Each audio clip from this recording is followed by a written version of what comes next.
ओम गण गणपते नमः। गणेश जी की जय। पोक्ष कृष्ण गणेश चतुर्थी व्रत कथा। राक्षस राज रावण की कथा। पार्वती जी ने पूछा, हे पुत्र, पोक्ष में किस गणेश जी की पूजा किस तरह करनी चाहिए और उस दिन क्या भोजन करना चाहिए, उसे आप संक्षेप में बतलाइए।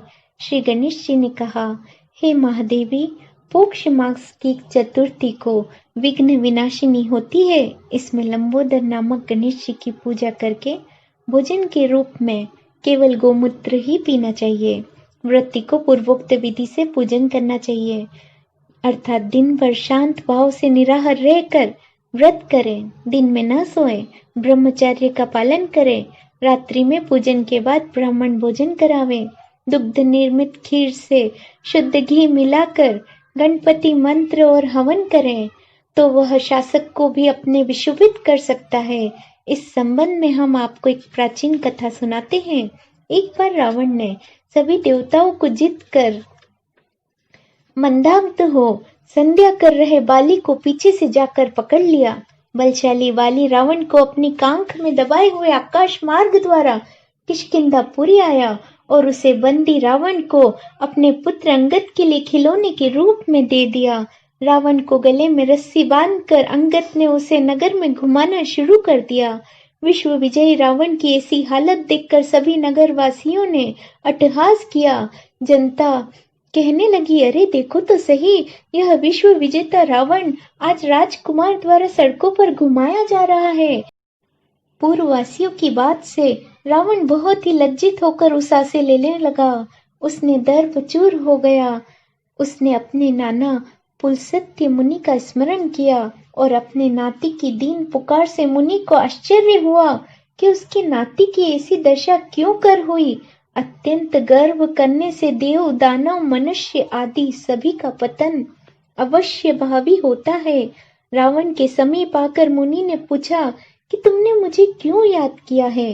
रावण ने कहा, हे नाना जी, देवताओं को जीतने के कारण गर्व करने से मेरी यह दुर्गति हुई है।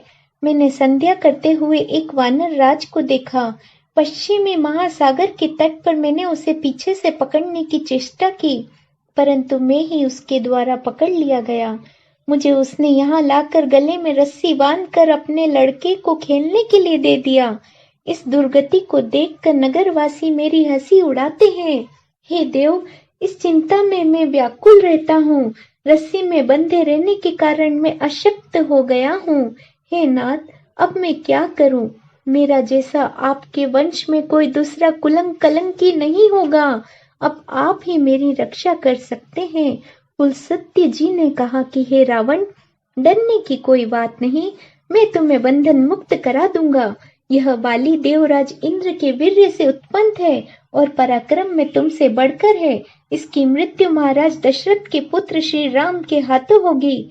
हे राक्षस राज, यदि तुम बाली के बंधन से छुटकारा चाहते हो तो मेरी बात मानकर संकट नाशक गणेश जी का व्रत करो। प्राचीन काल में वृत्तासुर की हत्या से प्रायश्चित स्वरूप इंद्र ने इस व्रत को किया था, अतः तुम भी इस संकट नाशक व्रत को करो। बहुत शीघ्र ही तुम्हारा कलेश दूर होगा। इस प्रकार आदेश देखकर ब्रह्मर्षि वन में चले गए और इधर रावण ने व्रत का अनुष्ठान किया। हे देवी, इस व्रत के प्रभाव से रावण तत्काल ही बंधन रहित हो गया और सुखपूर्वक अपना राज्य करने लगा। भगवान कृष्ण कहते हैं, हे युधिष्ठिर, आप भी इस व्रत को कीजिए। इस व्रत के प्रभाव से समर में समस्त शत्रुओं का संहार करके आप अपने उत्तम राज्य को प्राप्त कर सकेंगे। कृष्ण जी की बात सुनकर युधिष्ठिर ने विधि पूर्वक पोक्ष कृष्ण गणेश चतुर्थी का व्रत किया और इस व्रत के प्रभाव से उन्होंने अपने राज्य को पुनः प्राप्त कर लिया। जय हो गजानन भगवान की। जय श्री कृष्ण।